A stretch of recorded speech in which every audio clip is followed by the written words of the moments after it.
Okay. Hi, Lawrence. Hi, Daniel. How are you? Fine. So, Fine. very So fine, far? because I see you have made your first entry on our mutual forum, easysustainability.com. Yeah, I managed. Historical day, indeed. So the last 2 weeks it seemed kind of silent because we did not continue with these videos, but now we have actually been busy making this kind of forum preparations. Indeed. And there's it's always the challenge, I think, for many forums that once you start this, you only find out by doing the first steps that it's actually a lot of work.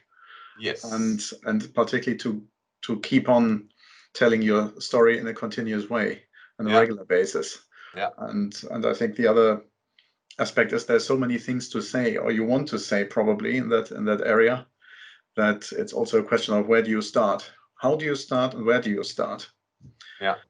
And so I was also thinking, where do I start when we enter into this forum? And I had the feeling that it might make sense to start with occupational health and safety. Yeah.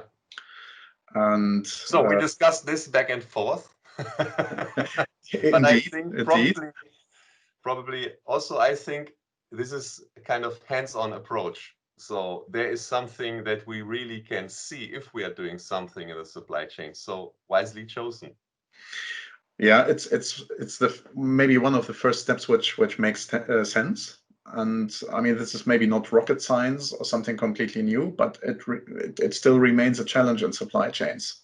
Yeah, I mean, of course, we know that for many years there's this ongoing debate about how do you calculate the living wage in the best way, and how do you address, let's say, very managerial things which need a switch in the thinking from the side of factory managers and factory management in general. Still, all the practitioners I know also still say that also these very technical, practical issues which need to be solved first to ensure a healthy workplace and a safe workplace, the occupational health and safety issues still remain a big issue. And basically, if you look at that, people are very often a bit upset also that they go into the factories, they explain that emergency exits must not be blocked, that the emergency exits need to be free, and there should not be any obstruction. And every time they go back to the factory, they find something again. And they've been doing this for many years very often, and they sometimes tell me a bit sad, a bit frustrated that, and still this remains to be an issue.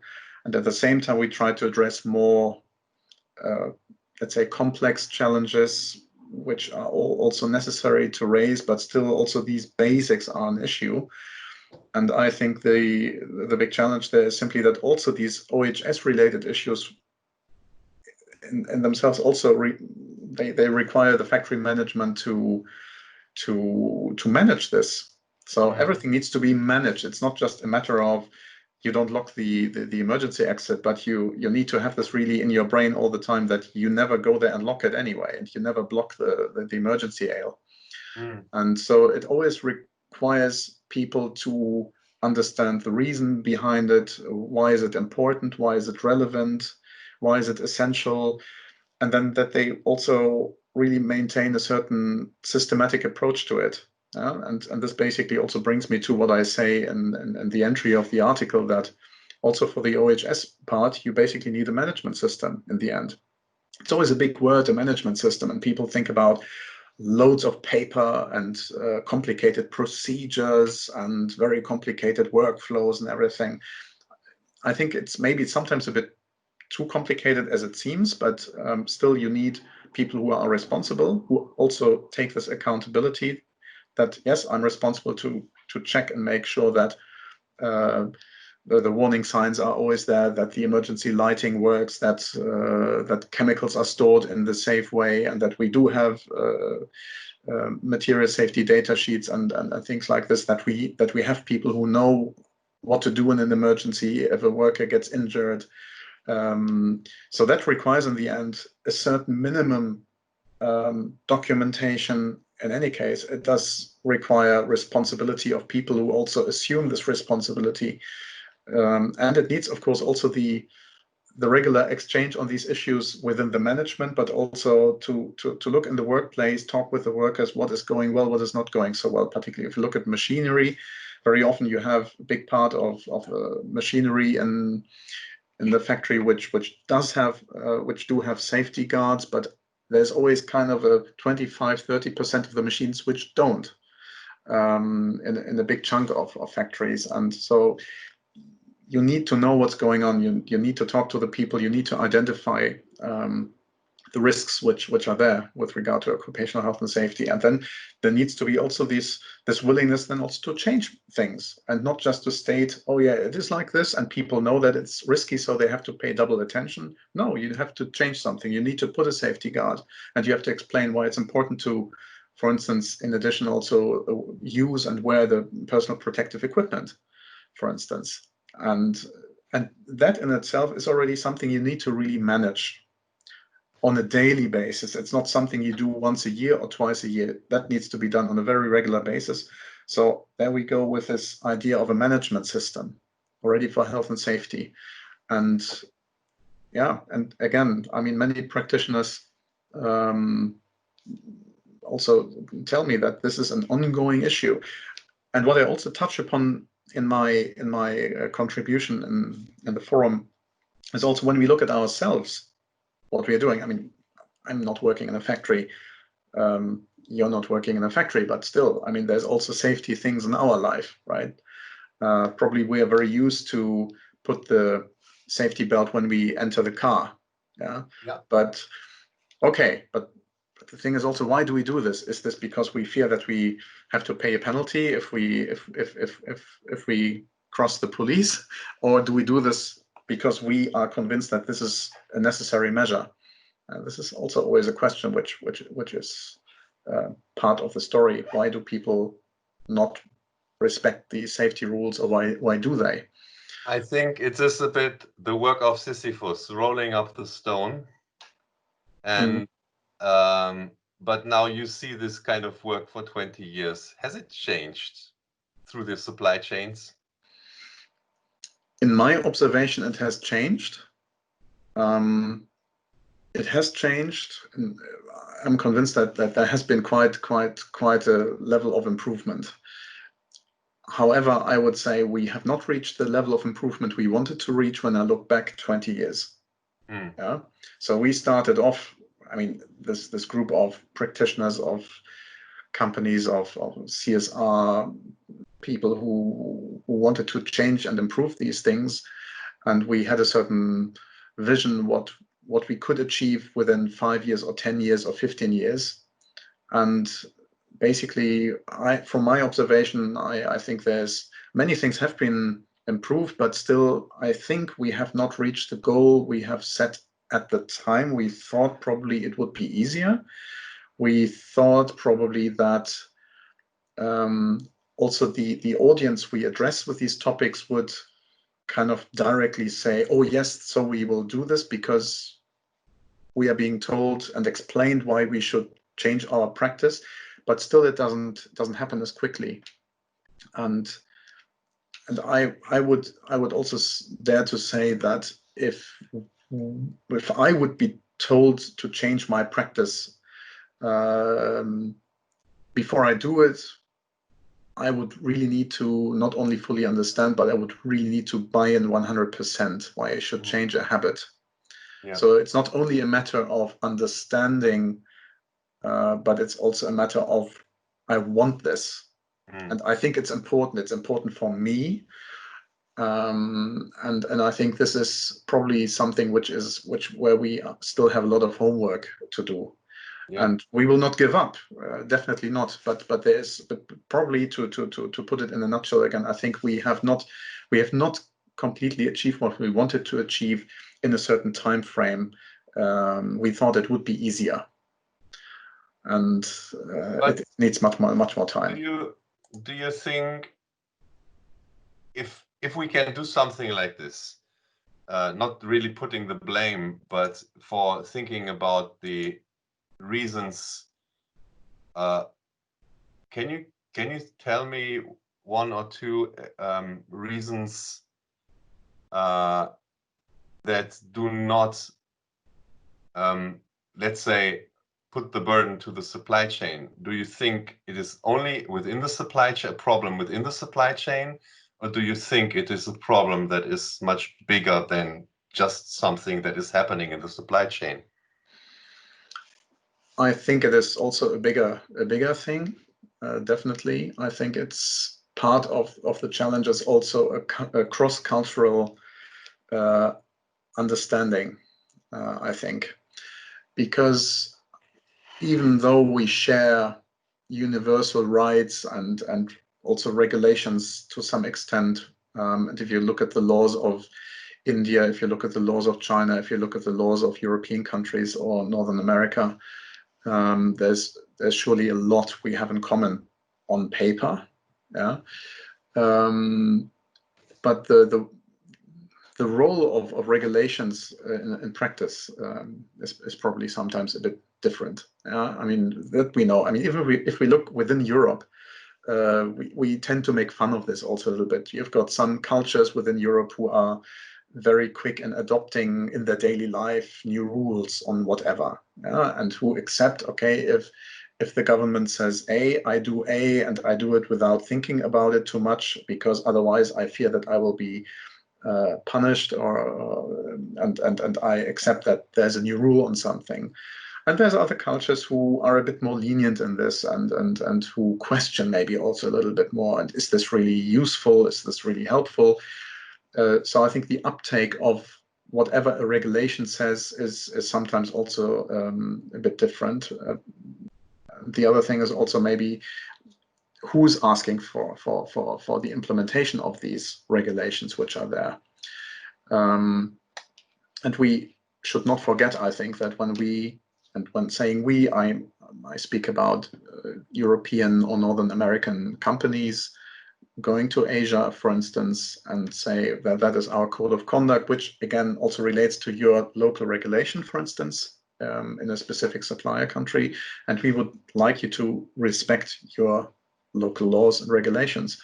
And I think that also plays a little bit of a role in this, because people will wonder, well, who is he or she from Germany or from another country telling me what I should do with regard to my local regulations? And I mean, I've been in various debates also in various countries in Asia also, where people also raised, well, you want us to do this and this and this. Do you respect these regulations in your country yourself? Yeah. Who are you? You're coming from Germany. You come now to our country and tell us how we should observe specific regulations. But do you respect them yourself? What about your working time? Are you being paid a living wage? What about the ergonomy of your working place? Do you respect safety rules at all times? So there comes surely also this cultural aspect. I mean, some people feel surely and construe this as a sort of neo-colonialism. And I think that should not be underestimated. How would we react, for instance, in Germany or in Belgium, if, let's say, business partners from another country in the world come to us and say, we expect you to respect your Belgian or German law, and we will check on you whether you do that. How would we feel about this? I could imagine that Europeans would start complaining, because Europeans would tend to argue, but we observe our regulations anyway, and we have got regular checks by the authorities and stuff.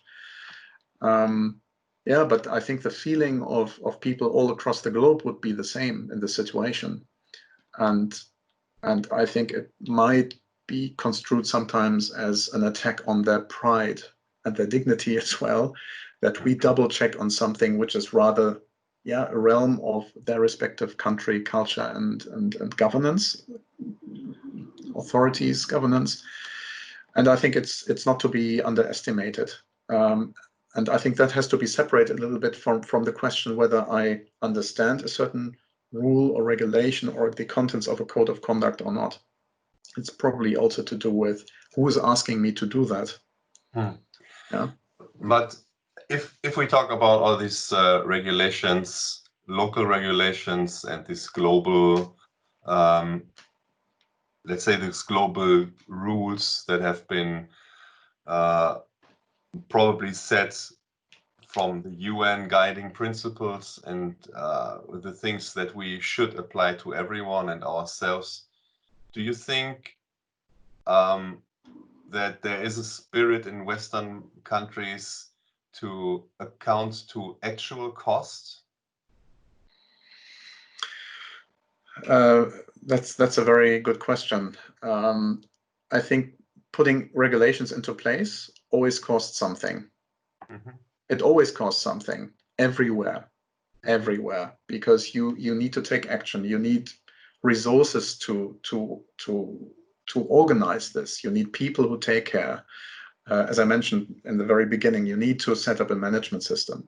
You need someone who's responsible, somebody who takes care that he or she knows at any time what is the most actual regulation on a certain subject matter, somebody who needs to document, somebody needs to check on a daily basis, somebody who talks to the people, somebody who takes corrective actions.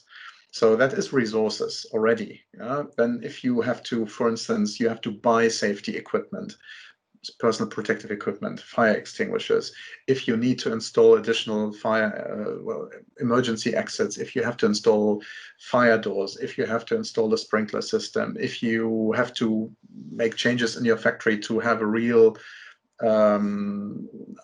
state-of-the-art chemical storage and things, then you have to really also buy stuff which costs. I mean, if a fire door costs a lot of money. If you have to buy 10 of these, that is quite an investment.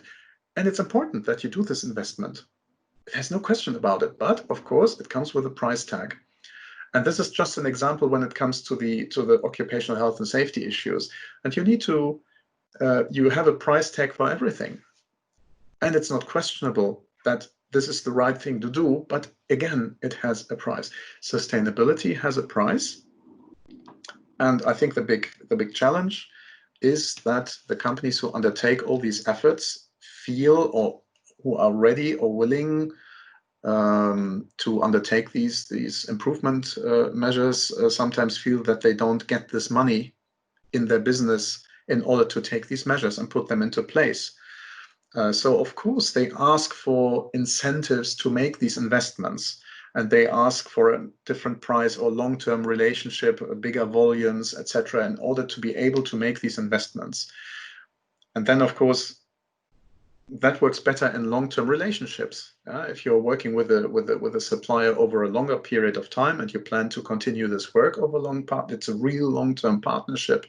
It's, in my view, surely more easy to establish that. But if you buy a product once in a while from someone, maybe in a small quantity, because maybe you also don't need more, and you cannot sell yourself more of it, but you can only sell a certain portion.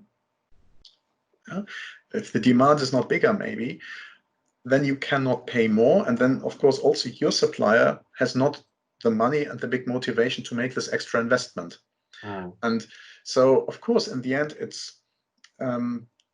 is a little bit also a dilemma, because surely for certain situations you can establish well-working long-term relationships in a supply chain, but for certain products probably it doesn't work so well.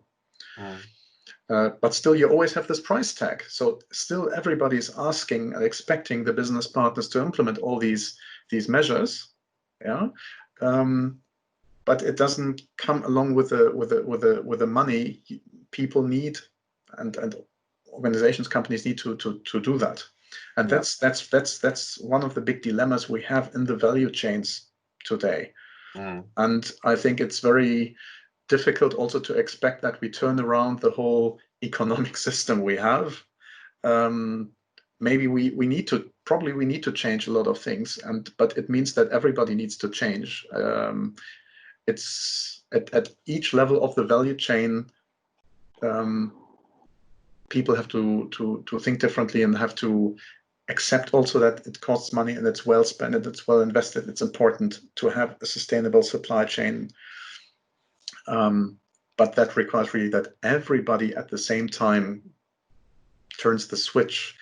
And I think that what might hold back companies or people at times is, yes, I would be willing and ready to do that, but if my competitors are not ready to do it and I'm the first one to do it, and I have to raise my prices to make it work, maybe I have a super duper sustainable supply chain, but a few months later I'm bankrupt. Yeah. So Tell and me that's about it. This is what I'm struggling with. So that's the game. I always call this a little bit the sustainability Mikado game. So the first one who moves takes a big risk. Yeah, because the first mover can be a great pioneer, but this first mover, of course, also can run this risk that this extra effort is not being honored by the entire surrounding. I may say so. And that's making it so difficult. And this is also the reason, of course, why in the last months there has been so many discussions and there have been so many calls for more regulation on that topic, because then, of course, with when regulation comes in, this creates this level playing field, because everybody needs to move and you cannot have only first movers and the others don't. Yeah. At least if you want to have a global change. So I think that's so. True. Yeah. So, but coming back to the forum entry. So now you posted the first one on this forum. So what would you like to happen about this? So what would be the call to action for people that actually read it, take the time to read it and to embrace the thought? What would you like to happen with that? I would be glad if people would comment on this from their point of view, from their experience, what are their recipes to manage this topic successfully and efficiently in the supply chain. Because it's of course a long list still. I mean, I tried already to boil it down a little bit, the different measures. I think the big recipe is a little bit to simplify things, that they can be digested more easily. Still, the practical part of how does it really make it work in the supply chain? How can people be really motivated to actually do this at a factory level? What makes them really buy into this? That's something where I would love people to comment on this, how they actually make that happen across the world in very different countries and very different supply chains. And this is, of course, a topic which is, I think, a general issue in many different supply chains, independent from the industry sector you are working in. And of course, in some industry sectors, this is much more controlled than in others, probably because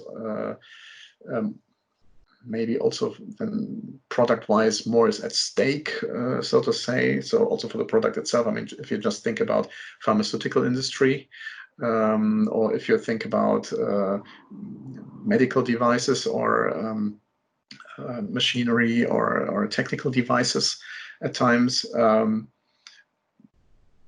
it depends also who's owning the factories. Is it a joint venture maybe in some countries, or is it fully owned by local management, or is it more controlled by foreign management? Or I think these constellations play a role. So I would love to see a little bit what people think about this and what are their recipes to make it happen. Great. So everyone that wants to contribute to this discussion, so everyone's invited to go to easysustainability.com. So we just started this forum to make change happen by, of course, first reflecting on what's going to be there. And if this forum develops well, we hope there will be a compendium of solutions and worthwhile discussions where people can look up things from other professionals that actually go into the supply chain and really implement.